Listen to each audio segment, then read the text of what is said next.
An ideology of bigotry and intolerance spreading through Britain, with its roots in Saudi Arabia. We Muslims have been ordered to do brainwashing. On women's rights. Allah created the woman efficient. If she doesn't wear hijab, we hit her. Gay rights. Take the homosexual man and throw him off the mountain. Living in a multicultural society. You have to live like a state within a state till you take one. And holy war. The pinnacle, the crest, the summit of Islam is jihad.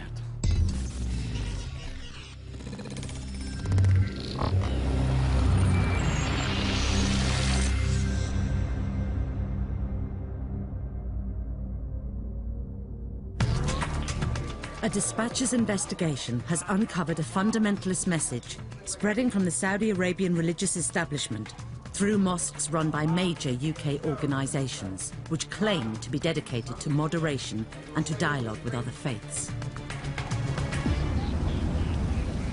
Green Lane Mosque in Birmingham is a high-profile mosque, and one we'd heard receives theological guidance from Saudi Arabia. Our reporter went undercover last summer, joining thousands of worshippers. He's staying anonymous. The theme of today's lecture is, don't believe in the arrests of alleged terrorists without proof, as non-Muslims are liars. I don't believe it because they are kuffar and lying is part of their religion. Kuffar is an Arabic word meaning non-believer, an infidel. Unlike those kuffar, they do whatever they want to do. It's a term our reporter was to hear repeatedly being used in a derogatory way. They are liars. They are terrorists themselves. Liars. They will come before the people and talk, and they are lying. You can't believe them. These are pathological liars. Green Lane Mosque calls itself a centre for interfaith communication, welcoming people of all religions.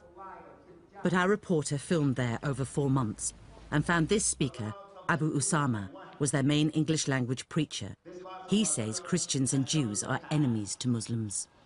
It has come to pass that we find the Nasara, the Yahud, America, the UK, France, Germany, they have come against the religion of Al-Islam. Why give up your deen and your long legacy of Al-Islam to please someone who is enemy to me? Abu Usama is an American convert. Hey, my man, where you from? And a very popular speaker at Green Lane. He preaches against non-Muslim laws. You want Al-Islam and the laws of Al-Islam to be practiced. You want to do away with the man-made laws. And says British popular culture is a threat.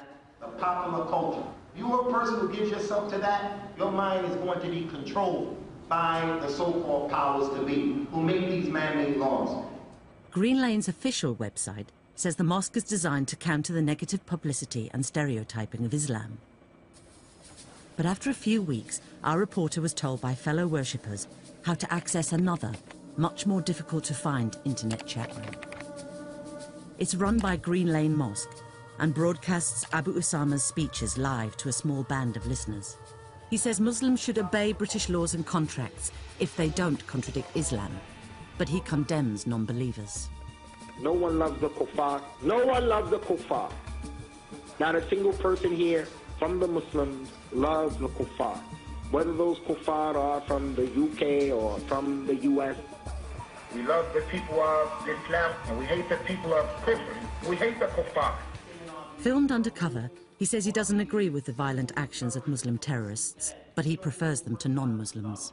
I don't agree with those individuals, but at the same time, they're closer to me than those criminals of Undercover. He's better than 1,000,000 George Bushes, Osama bin Laden. He's better than 1,000 Tony Blair because he's a Muslim. The mosque films some of Abu Usama's speeches, and they're sold locally as DVDs. In this one, he says even Muslims who don't follow their strict rules can be ostracized as kafirs. If you leave off the prayer out of negligence, then you are a kafir. If he dies like that, you have to bury him with the kuffar. You can't marry him. He preaches an ideal Islamic state. Muslims shouldn't be satisfied with living in other than the total Islamic state. His vision of the Islamic state includes extreme punishments, as he outlines in this DVD. Whoever changes his religion from al-Islam to anything else, kill him in the Islamic State. The religious leader, or imam, can decide the punishments. If the imam wants to crucify him, he should crucify him. The person is put up on the wood and he's left there to bleed to death for 3 days. Abu Usama condemns the Western interpretation of free speech, which means the Prophet can be insulted, but he can be censored. If I were to call homosexuals perverted, dirty, filthy dogs that should be murdered, that's my freedom of speech, isn't it? They'll say, no, I'm not tolerant. But they feel that it's okay to say something about the Prophet. Our reporter has found these views being regularly preached at the head mosque of a major Muslim organisation. Green Lane Mosque, Birmingham, is the headquarters of the Makazi Jamiat Ahle Hadith, a British charity which runs over 40 UK mosques and branches, as well as part-time Islamic schools. It's an influential affiliate of the Muslim Council of Britain, which has praised it as a national body, respected for its educational and outreach programmes. But our reporter secretly filmed Abu Usama teaching that a jihad is coming against the unbelievers. Verily Allah is going to bring a group of people that he loves and they love him. These people will be soft and kind to the believers, and they'll be rough and tough against the kuffar. They will fight in the cause of Allah. I encourage all of you to be amongst them, to begin to cultivate ourselves for the time that is fastly approaching, where the tables are going to turn, and the Muslims are going to be in a position of being uppermost in strength. And when that happens, people won't get killed unjustly. After a few weeks, our reporter learns that Green Lane worshippers get regular religious instruction direct from Saudi Arabia. Live two-way video links are set up. Projected onto the wall is the Grand Mufti of Saudi Arabia. He's the country's top religious leader, now being beamed live to worshippers in Birmingham. They ask questions through an interpreter and get fatwas, religious rulings. By now, our reporter has become a regular at the mosque. The man who supervises the video links tells him they've recorded them. We actually record all of them on DVD. You do? Yeah. So what we'll do is, if whatever the cost of the DVD is, whatever, you just, contribute to that, and inshallah, that's no problem. Yeah. And our reporter is given them. These are the masters, yeah. Whatever you want to do, it's fine. The DVDs show a Birmingham worshipper who asks the Grand Mufti for a fatwa about understanding between Muslims and other religions. Some people say we shouldn't call Christians and Jews kuffar and we should establish good relations with them. What's your answer to this? His answer is uncompromising. This is not true. Jews and Christians who do not follow the Prophet Muhammad are kuffar. They will go to hell. He says Muslims can't help non-believers. Anyone who helps or defends an apostate, or a pagan, or an atheist, or anyone who attacks Islam will be cursed. Green Lane Mosque is spreading a brand of Islam originating in Saudi Arabia, often known as Wahhabism. It's a hardline theology opposed by many British Muslims. Academic Dr. Irfan Al-Alawi investigates Wahhabism. He keeps his face hidden in interviews because of the dangers of his work. Wahhabis believe you cannot show tolerance to other religions. So the religion of Islam has to rule the world. Green Lane in Birmingham, that mosque is one of the extreme Wahhabi centers in the UK.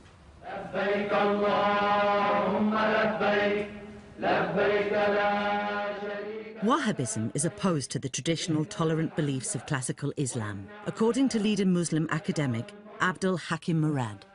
Its principle is totalitarian, it's highly judgmental, it has no track record of dealing with other sorts of Islam or with unbelievers with any kind of respect. If you're outside the small circle of the true believers, you're going to hell, and therefore you should be treated with contempt. Non-believers are called kafirs, or kuffar. It's a term they use as an insult, according to moderate British Muslims like Dr. Taj Hagi. The word kafir is a very pejorative, negative, disparaging term. When you call someone a kafir, they're not worthy to be associated with. This kind of intolerance is something that gives rise to extremists. Many children were present at the Green Lane lectures our reporter filmed, where intolerance and bigotry were openly preached. In a DVD of a conference at Green Lane Mosque, a preacher called Sheikh Al-Jabali says Muslim children should be kept away from non-Muslims. What is sad to see is that for many parents, they send their children to the kuffar school. They allow them to mix with the kuffar so that the lifestyle and the beliefs of the kuffar become deep-rooted in the hearts of the kids. In a fatwa given in the video links, the Grand Mufti says children should be hit if they don't pray. Tell your children to pray when they are 7 and hit them when they are 10. The Ahle Hadith's website directs readers to literature which says Islam confers equal rights upon all, regardless of sex. But in a crackly internet broadcast, Abu Usama says women are deficient. Allah created the woman, even if she gets a PhD, deficient. Her intellect is incomplete, deficient. She may be suffering from hormones that will make her emotional. It takes 2 witnesses of a woman to equal the 1 witness of the man. Saudi-based clerics in the video links preach male supremacy. Men are in charge of women. Wherever he goes, she should follow him, and she shouldn't be allowed to leave the house without his permission. Sheikh Al-Jabali says the hijab must be enforced on young girls, if necessary with violence. By the age of 10, it becomes an obligation on us to force her to wear hijab. And if she doesn't wear hijab, we hit her. Our reporter secretly filmed this preacher, Dr. Bilal Phillips, giving religious rulings at Green Lane. In a speech in the mosque, which was also broadcast at its internet chat room, he claims marrying off a girl before puberty is permissible. He claims the Prophet Muhammad married a 9-year-old girl, so it's permissible now. The Prophet Muhammad practically outlined the rules regarding marriage prior to puberty. With his practice, he clarified what is permissible, and that is why we shouldn't have any issues about an older man marrying a younger woman, which is looked down upon by the society today. But we know that Prophet Muhammad ﷺ practiced it. It wasn't abuse or exploitation, it was marriage. Dr. Phillips told us we had quoted him out of context, and he said he was not advocating that Muslims go against the laws of the UK. Muslims living in non-Muslim countries are obliged to abide by the laws of the country. Abu Usama quotes what he says are the words of a companion of the Prophet on the Islamic punishment for homosexuality. You practice homosexuality with men, take the homosexual man and throw him off the mountain.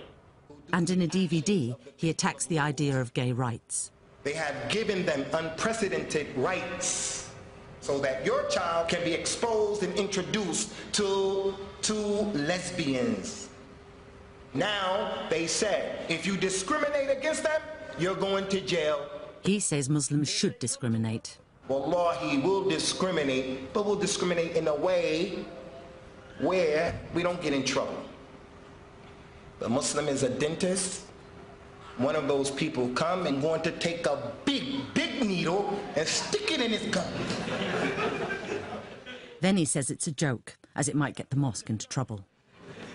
Because they'll take this kalam and get us all in trouble. On the anniversary of the 7th of July bombings, a speech by Abu Usama was broadcast in the Green Lane chat room, condemning terrorism. I want to make an official statement here. No way are we in agreement to what took place last year on this day in the Kuffar calendar. But he does believe in jihad. But in saying that, we do not apologize for any aspect of this deen. There is jihad in Islam. what's the most beloved and favorite thing to Allah? Jihad, fi sabilillah. He says the real jihad will come when the senior Islamic clerics declare it, and prays it will come soon. We ask Allah Azza wa Jal to bring about the means and the ways in which the Muslims will get the power and the honor of repelling the oppression of the kuffar, where we can go out and perform the jihad. We ask Allah to bring that time so that we can be participants in that. Abu Usama told us, Islam allows for any Muslim to peacefully coexist here in the UK with non-Muslims, even though the UK is not an Islamic society. He said he had made it clear that it is a religious duty on all Muslims to obey UK law, and the carrying out of Islamic law could only be done in an actual Islamic state. He said homosexuality is an abomination against Allah and all mankind, and I will never condone it. Even though this is the case, I do not believe in disobeying the law when it comes to the way people deal with homosexuals. A hardline message influenced by Saudi Arabian clerics is preached at Green Lane Mosque in Birmingham. An imam from the mosque has helped advise the government. Abdul Hadi sat on a government task force on extremism, set up after the 7th of July bombings. He was part of its working group on combating extremism in mosques and imams. Yet this DVD shows he took part in a Green Lane conference in which other speakers urged Muslims to discriminate against homosexuals and hit girls who didn't wear the hijab. He seemed to have no worries at the extremism of the message. It is very hard to conclude such beautiful program, but we have to do. The head of the working group on mosques and imams was Lord Nazir Ahmed, Britain's first Muslim peer. He's previously praised Green Lane Mosque. In an interview with BBC Radio in 2003, he named it as his favourite spiritual place in the country. Number 20 Green Lane, Birmingham, is my favourite spiritual place. He said he'd worshipped there. This is the most amazing place. When I walk into the mosque, I feel I'm entering the biggest palace on earth. Lord Ahmed recently said that he would ask the Lord Chancellor to meet an organisation called the Islamic Sharia Council, including its Secretary-General, a preacher called Sheikh Suhaib Hassan. The meeting would be to discuss the introduction of Islamic divorce laws into the UK Constitution. Our reporter secretly filmed Sheikh Hassan speaking at Green Lane Mosque. He's a senior imam at a major mosque in East London and a former president of the Makazi Jamiat Al-Hadith. In a speech downloaded from his mosque website, he proclaims the supremacy of Muslims in encounters with the non-believers. And Allah made the words of kuffar down and the words of believers supreme. In speeches on other Islamic websites, he predicts the coming of an Islamic state. Allah has decreed this thing, that I am going to be dominant. The dominance, of course, is a political dominance. The Islamic State, he predicts, will have a single, lifelong ruler with no opposition parties or elections, and it will bring in a strict version of Islamic law. The chopping the hands of the thieves, the flogging of the adulterers, and flogging of the drunkards. Then this state will launch jihad. Then jihad against the non-Muslims, against those people who are the oppressors. Sheikh Hassan told us that the word kuffar was not a racist or discriminatory term when heard in its Quranic sense. He said he'd stated many times that the re-establishment of a single Islamic state would be peaceful. He said he had often praised the British welfare state, its judicial, health and education systems. He said, I have never promoted any form of extremism, whether religious or otherwise, or justified violence in conditions of peace. Lord Ahmed told us that Green Lane Mosque was one of many mosques he visited. He said it would be ludicrous to suggest that by visiting an institution, I become responsible for, or aware of, every word spoken at that establishment. He said he had asked for the meeting with the Lord Chancellor on behalf of all Muslims, and he said he was not aware of all the views held by Sheikh Hassan. Do brainwashing! Next, we investigate claims that radicalism linked to the Saudi religious establishment has spread across the country, even reaching into Britain's biggest and most mainstream mosque.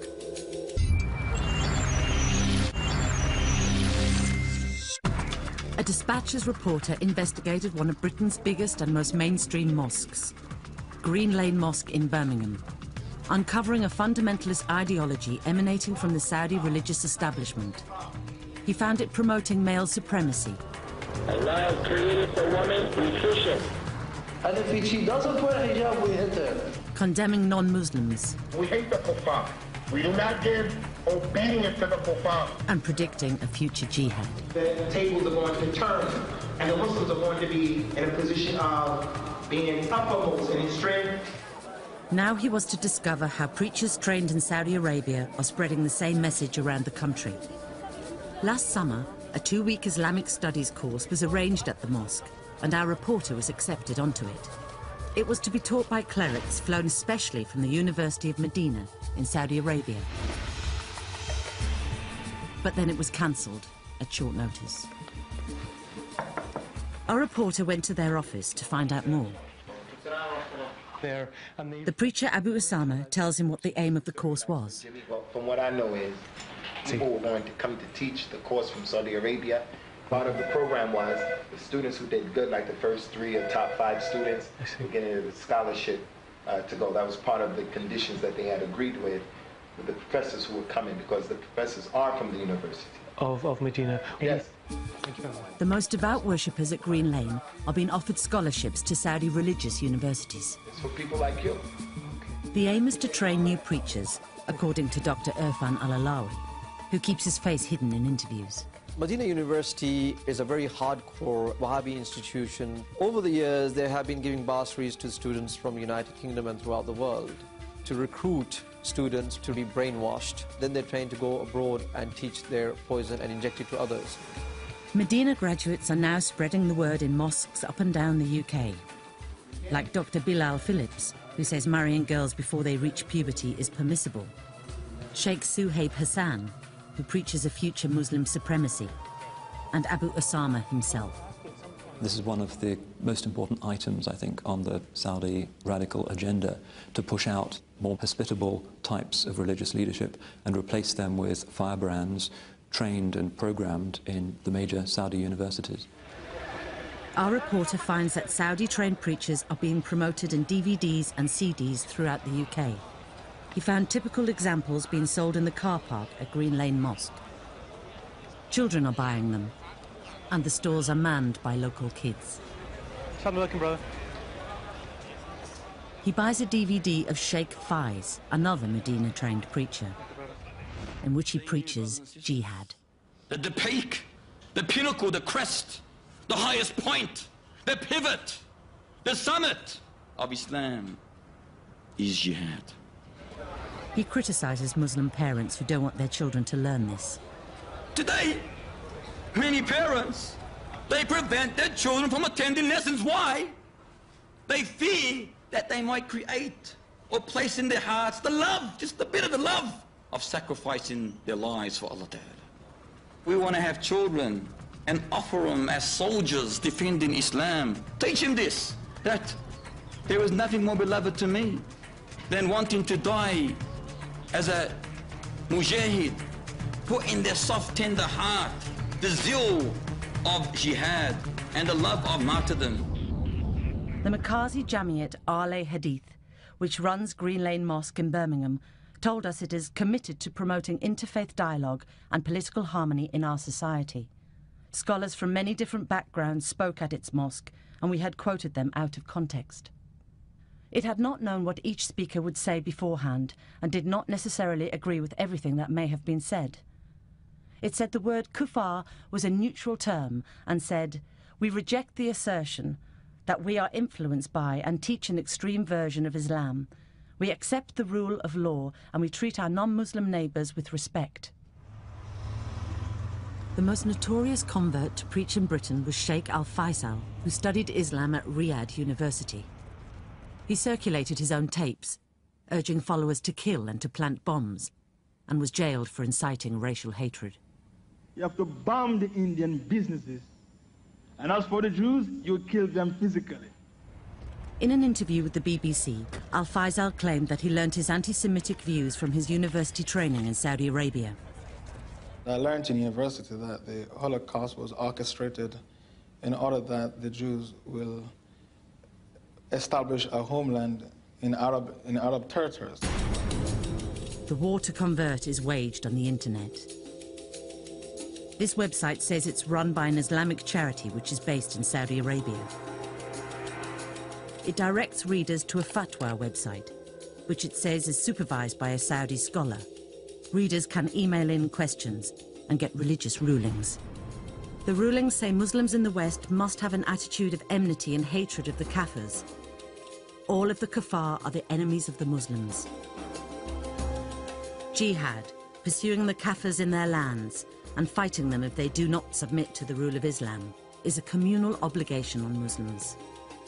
Men are superior to women and are better than women, and husbands can hit their wives, though only lightly. It recommends prodding with the fist. DVDs, books and the internet are all ways that the message is spread, according to Saudi expert May Yamani. Since the 1980s, there has been an increase in the export of Wahhabi teachings to the Muslim world, from Kosovo to Jakarta and to the United States and Great Britain, supercharged with oil money. They sent in money for teachers, for schools, they printed books, educated imams, so it's like a wave of teachings hitting at the shores of Western countries. Islamic bookshops in Britain are offered free literature. A number of bookshops known to me have actually gone out of business because they've been undercut by the more fundamentalist literature that's being supplied for free by Saudi Arabia.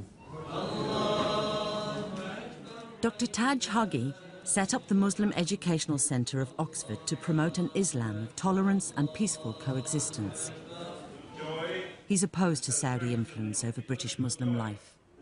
The Saudi funding of British Muslim institutions come from a variety of official, semi-official and private sources, in addition to government funding through the Ministry of Religious Affairs and other government agencies. Money from Saudi has reached the most famous mosque in Europe. London's Central Mosque, better known as Regent's Park Mosque, is the most recognisable symbol of moderate mainstream Muslim life in Britain. It says it acts on behalf of the whole Muslim community in dealing with the government. The Saudi monarchy gave £2 million to help build it, and in the 1990s they built its educational and administrative wing. The mosque's official bookshop is run by a company called Darussalam.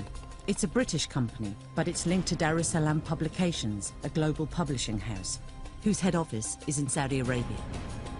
Our reporter visited and bought another video of Sheikh Faiz, the Saudi-trained preacher, condemning the non-believer. Kafir, ya Latif. The worst word that can ever be written. A sign of infidelity, disbelief, filth. A sign of dirt. He calls Jews pigs who will be killed when the end of the world comes. This preacher will say, "O Muslim, behind me is the Jew, come and kill him." They'll be all of them. Every single one of them. Regular interfaith meetings with other religions take place at this mosque. Yet in a DVD bought from its bookshop, a British-based convert called Sheikh Khalid Yassin, who studied Arabic in Saudi Arabia, condemns the teachings of other religions. We don't need to go to the Christians or the Jews debating with them about the filth which they believe. We Muslims have been ordered to do brainwashing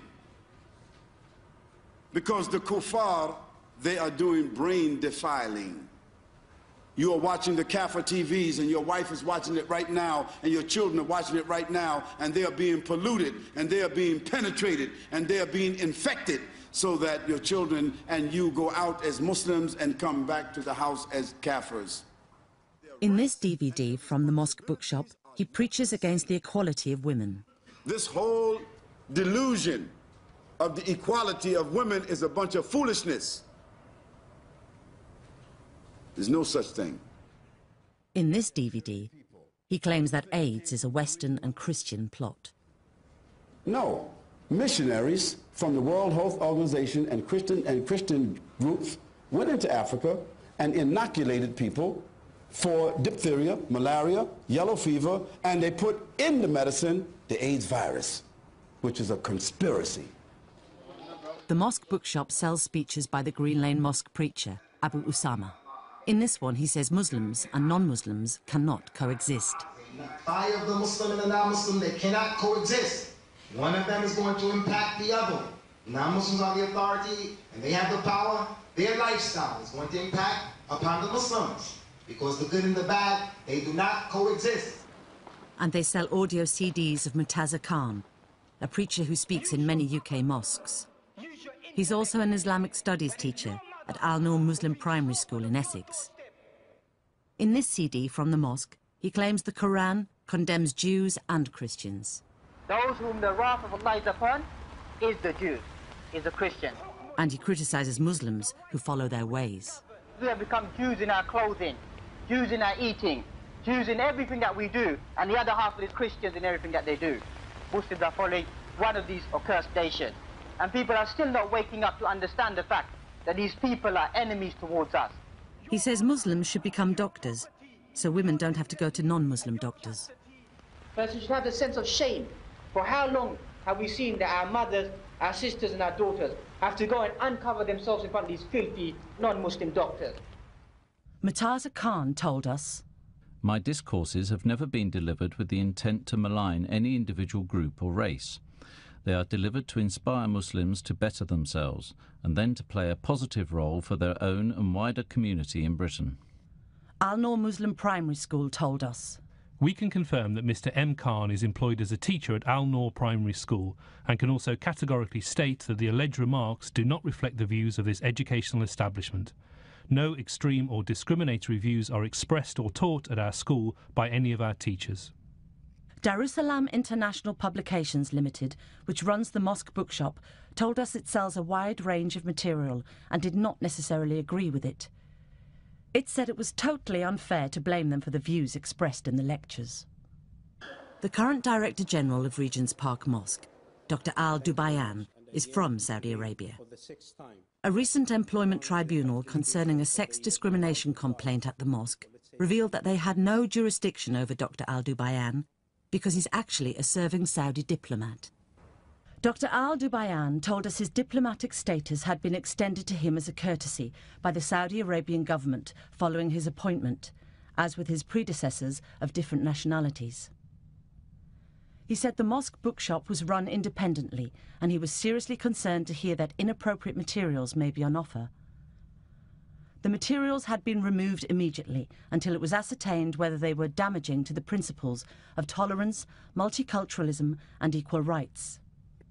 He said it is false and misleading to make the sweeping generalization that religious teachings from Saudi Arabia promote extremism, and it is also false to assert that the ICC is dominated by the influence of such teachings. The Kingdom of Saudi Arabia told us, "The Kingdom of Saudi Arabia is an Islamic state, governed in accordance with the teachings of the Sharia. Islam is a religion of tolerance and respects the human rights of all people, regardless of gender, age, religion or race. Islam is a religion without national borders. There is no such thing as the religious establishment in Saudi Arabia. Here, as in every society, one can find extremists, as well as conservatives and moderates. Saudi Arabia does not support radical or extreme ideology, but strongly condemns all those seeking to politicize Islam, preaching, inciting or fostering hatred and violence, or legitimizing terrorist activities. To this end, many imams have been re-educated in recent years, and a misguided few have been dismissed. Any financial donations, public or private, are scrutinized according to the highest international standards to ensure that no funds are sent to extremist groups. Saudi Arabia has pioneered calls for greater international cooperation for the exchange of timely and specific information." Haris Rafiq heads the Sufi Muslim Council, which promotes a tolerant Islam and is opposed to the spread of radical teachings. Wahhabis and their offshoots are teaching Muslim youngsters to be isolationists, are teaching Muslim youngsters that America and Britain are against them, and therefore they need to get up and fight with them or struggle against them. Some Wahhabis believe that this is how the West is to be brought down, by spreading Wahhabism in the heart of the West cities. Next, we find radicalism openly preached at a major mosque run by an organisation praised by Tony Blair for its support of multiculturalism and interfaith.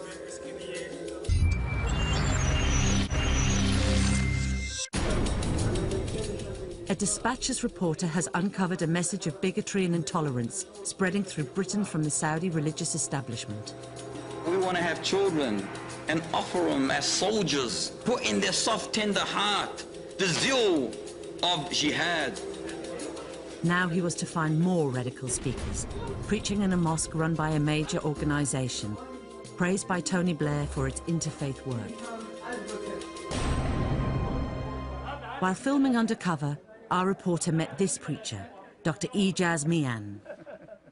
He's a travelling speaker who talks at different organisations in Britain. Our reporter filmed his talk at a mosque run by the Ala Hadith organisation in Derby. It's the same organisation that runs Green Lane Mosque in Birmingham, which our reporter found promoting extreme teachings. Dr. Mian praises the Saudi religious police, saying they can imprison people for not praying.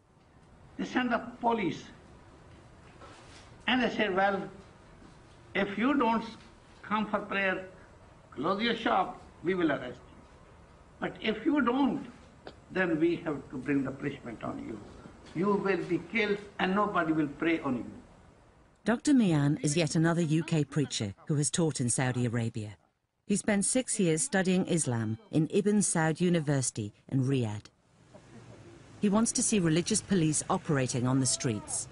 They would make sure that every person prays to Allah subhanahu wa ta'ala 5 times. Every woman will be covered from the top to the toes, hijab. Otherwise, the police will just correct them. He has a radical plan for this country. Muslims shouldn't accept British democracy. Everywhere, king, queen, House of Commons, if you accept it, then you're a part of it. You don't accept it, but you have to dismantle it. So you being a Muslim, you have to fix it up. There we know what you call House of Commons. From that White House to this Black House, we know that we have to dismantle it. Muslims must grow in strength, then take over. You are in a what you call situation in which you have to live like a state within a state till you take over. But until this happens, you have to preach. Or you become in such a force that the people, they just submit to you. Hands up. Till you become strong enough that to take over. It's an extreme vision that Muslims will one day take over Britain and bring about an Islamic state with Sharia law. Dr. Mian invites our reporter to visit Birmingham, where he's based. We can come to you, you can come to us. He takes him up on the offer, and a few weeks later they meet in Birmingham. Dr. Mian takes him to Sparkbrook Islamic Centre, where he wants to arrange a talk. The centre is run by the UK Islamic Mission, a major organisation dedicated to interfaith work. This is their annual conference last year in Birmingham. It runs over 45 mosques and branches in Britain and has 6,000 children in its part-time Islamic schools. The Prime Minister has said the UKIM is extremely valued by the government, particularly for its multi-faith and multicultural activities. Yet despite his radical views, Dr. Mian has worked with the UKIM and given talks at its events. At their annual conference, he was a guest on stage. Today, he's making a presentation to the UKIM committee at the Sparkbrook Islamic Centre. He suggests that the committee invites a small group of non-Muslims to the mosque and tries to convert them. Every kafir has a right to Islam. He says Muslims cannot accept non-Muslim rule. You cannot accept the rule of the kafir kufr. We have to rule ourselves, and we have to rule others. Although his radical beliefs are obvious, the UKIM committee is happy to go ahead with his talk. Yeah, we invite people, will you be available to speak to them? Of course. This is my full-time duty. Yeah, that's it. We organize it. The UKIM hosts regular interfaith events at this mosque. Yet when our reporter joined the worshippers at Sparkbrook for a Friday sermon, he heard the UKIM imam preaching against non-Muslims. God, help us win the fight against the kuffar in every field, in every department of life. We beg you to help us fight against the enemies of our religion. Help us fight the kuffar. The UKIM runs dawah, or missionary centres, which spread the word. Our reporter visits one of them at Alam Rock Islamic Centre in Birmingham to see what kind of materials they circulate. Is the Dawah Centre open upstairs? Yes, what do you want? I'm looking for some books. Okay, yes. He's given some free leaflets. One thing is this one. Okay. You start with these. Okay, These are easy to understand for everybody who doesn't know anything about Islam. They're by a Pakistani religious leader called Saeed Maududi.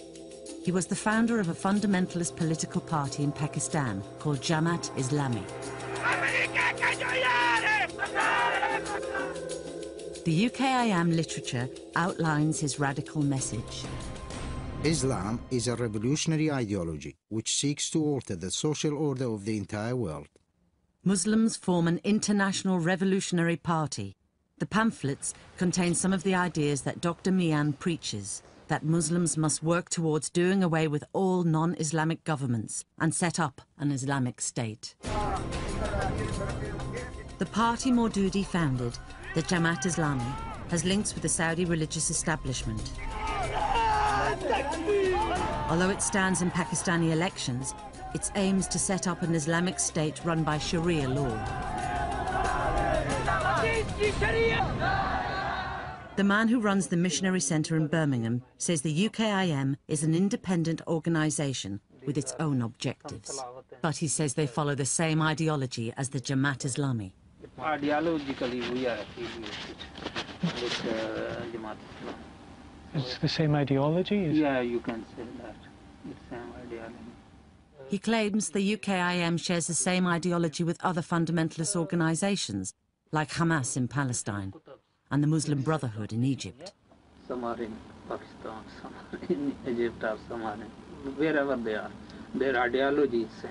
So you can say our ideology is same with them. Thank you very much. Our reporter finds the UKIM accepts money from Saudi sheikhs. Every week at its Sparkbrook Mosque, a list of donors is read out. Saudi Arab ke professor Sheikh. Our reporter attended a day of talks arranged at the UKIM Sparkbrook Mosque. When we contacted the UKIM, they said they had hired their centre out to another organisation who arranged this event.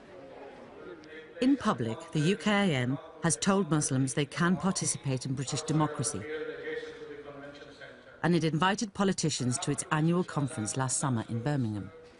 I'm here as a friend of Islam and as a Labour politician.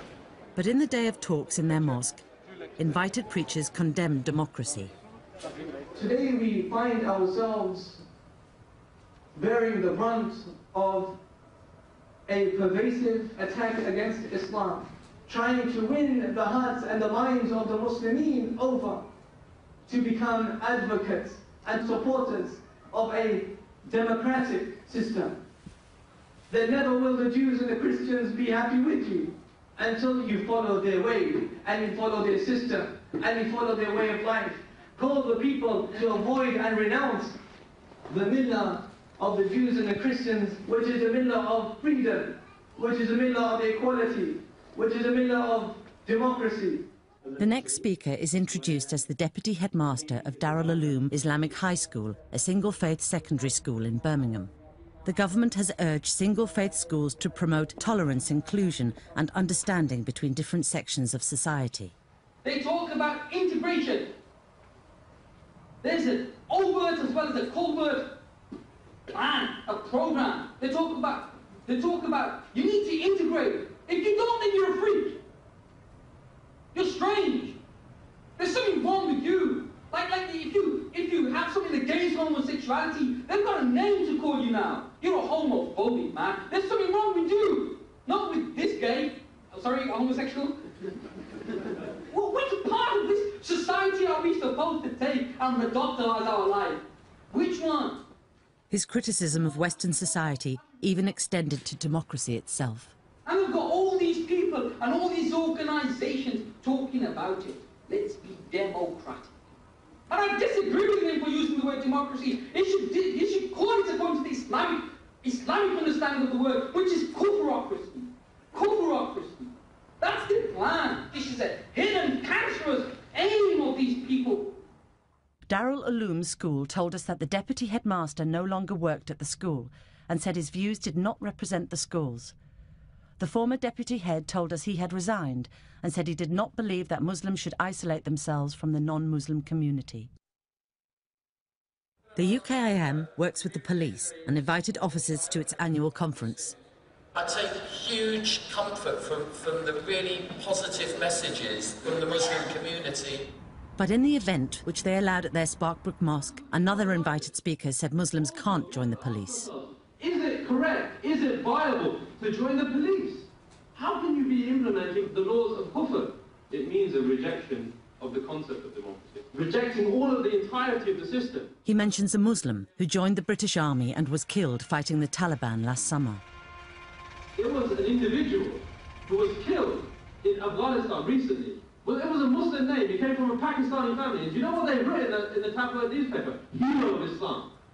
Hero of Islam who went into a Muslim Afghanistan to kill Muslimin. Why? Because their crime is implementing Islam. Then he praises the Taliban fighters who killed him. The hero of Islam is the one who separated his head from his shoulders. Sparkbrook Islamic Centre told us that the hall had been hired out by another group and said, under no circumstances should the UKIM or Sparkbrook Islamic Centre be held responsible for the event. The UKIM said the event did not reflect our policy or culture. It said it had no organic links with Jamaat Islami in Pakistan or any other Islamic party. It said it unequivocally rejected all our allegations and said the UKIM seeks to promote a two-way understanding between Muslims and their non-Muslim compatriots. Dr. Mian told us that he did not advocate that Islam would be forced upon anyone and said that dismantling British democracy meant correcting its laws. He said we had not quoted his many speeches condemning terrorism and the killing of innocent people.